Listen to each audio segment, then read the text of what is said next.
Bienvenidos a Sapiencia Médica, el espacio donde la fisiopatología cobra vida y se convierte en decisiones clínicas que marcan la diferencia. Hoy nos metemos de lleno en una de las patologías que más vemos en la consulta diaria, la osteoartritis. Para que esto no sea solo teoría, vamos a arrancar con un caso clínico que seguro que os suena, una situación del día a día. Vamos a seguir las pistas de esta paciente juntos, paso a paso, a lo largo de este análisis.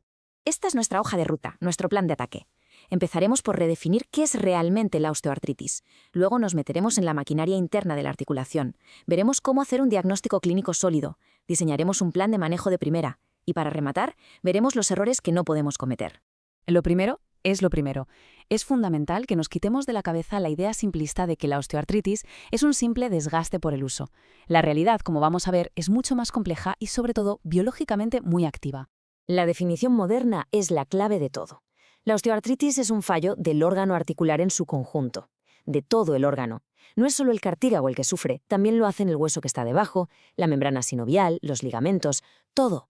Y claro, entender esto cambia por completo las reglas del juego a la hora de tratarla. Y para que nos hagamos una idea de la magnitud del problema, fijaos en esta cifra, 500 millones de personas en todo el mundo. Es una auténtica barbaridad. Hablamos de la principal causa de discapacidad en el adulto mayor. Por eso, dominar su manejo desde la atención primaria es, sencillamente, una prioridad de salud pública.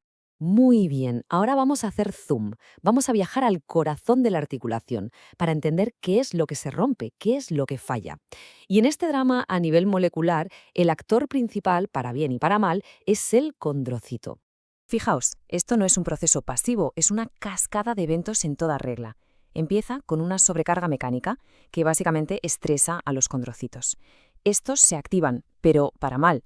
En lugar de mantener el cartílago, empiezan a soltar enzimas que se lo comen y, para rematar, el hueso de debajo reacciona con cambios que no hacen más que echar leña al fuego. Aquí tenemos una perla clínica que es oro puro. El cartílago es aneural, no tiene nervios, así que no puede doler. Entonces, ¿de dónde viene el dolor que cuenta el paciente?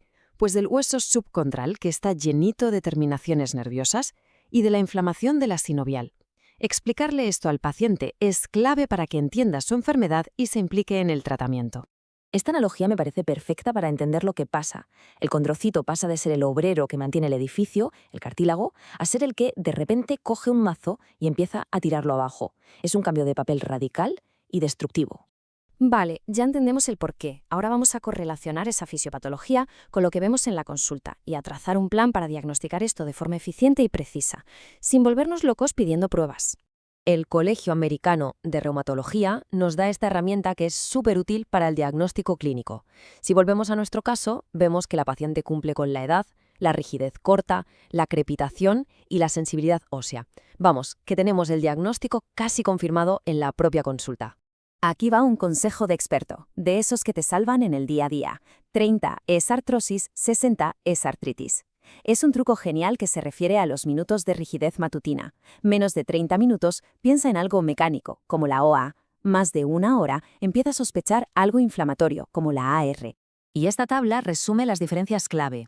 Además de la rigidez, fijaos en el patrón de afectación, que en nuestra paciente es asimétrico, y en la ausencia total de síntomas sistémicos o de alteraciones en la analítica. Todo esto nos aleja, y mucho, del diagnóstico de AR.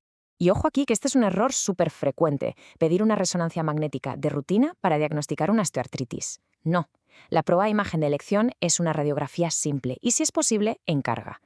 La resonancia no solo es más cara, sino que no suele cambiar el manejo y encima nos puede liar con hallazgos casuales que no tienen nada que ver. Perfecto, ya tenemos el diagnóstico.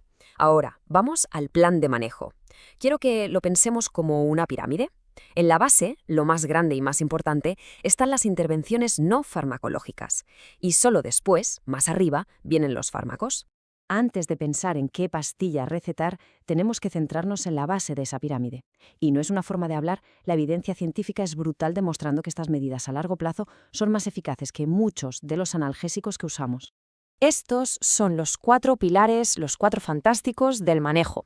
En nuestra paciente, con ese IMC de 31, la pérdida de peso y la fisioterapia son las intervenciones con más potencial.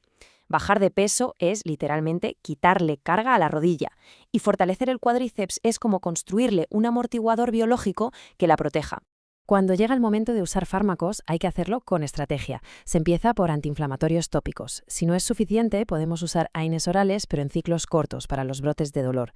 La duloxetina es una opción interesante para el dolor crónico con un componente neuropático. Y muy importante, los opioides deben evitarse en el manejo crónico. El riesgo de problemas supera con creces al beneficio.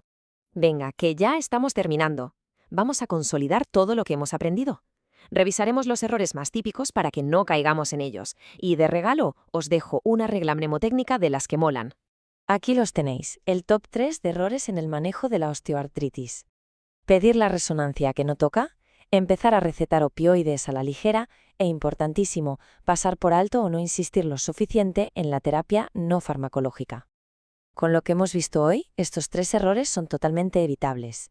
Y para que se os quede todo grabado a fuego, aquí tenéis una regla mnemotécnica. Doctor. Cada letra es una característica clave de la osteoartritis. Va genial para tenerla a mano en la consulta o para repasar de cara a un examen. Y así resolvemos nuestro puzzle inicial. Al aplicar un enfoque basado en la evidencia, centrado en las medidas no farmacológicas y con un uso racional de los fármacos, conseguimos un resultado excelente. La paciente mejora su calidad de vida y además evita una intervención mayor. Este caso demuestra el poder de un manejo integral y bien pensado. Y me gustaría acabar con una reflexión para que le demos una vuelta. Si todos sabemos que la educación, la pérdida de peso y el ejercicio son los pilares del tratamiento, ¿cómo podemos, como sistema sanitario, integrar de verdad estas intervenciones en el día a día de la atención primaria? La respuesta a esta pregunta podría cambiarle la vida a millones de personas. Muchísimas gracias por acompañarme en este análisis a fondo de la osteoartritis. Si este contenido os ha parecido útil, no olvidéis suscribiros y darle a la campanita para no perderos los próximos vídeos. Juntos vamos a seguir transformando la fisiopatología en decisiones clínicas de excelencia.